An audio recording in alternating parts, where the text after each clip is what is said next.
I'll just change the color here a little bit. We'll make it a little bit blue, maybe a little bit lighter. No, sorry. There we go. I think that looks wonderful, doesn't it?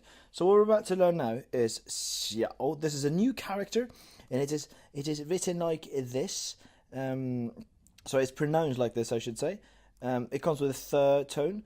And what we can see here is xiao. It looks like it's drawn like this, by the way. After the video, you'll always see how it's written. So yeah, we don't need to put too much emphasis on that during the video, but it's good to pinpoint what we're looking at. So it looks like basically, before I tell you what it looks like, let me just tell you that it means small or like little. So let's write that right here.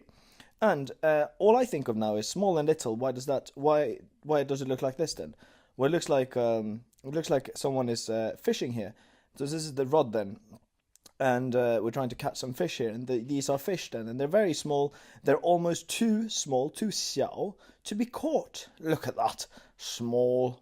Wonderful, and this will be a very useful character. We'll see a lot of it, so we don't need to focus too much on it. Let's just move on.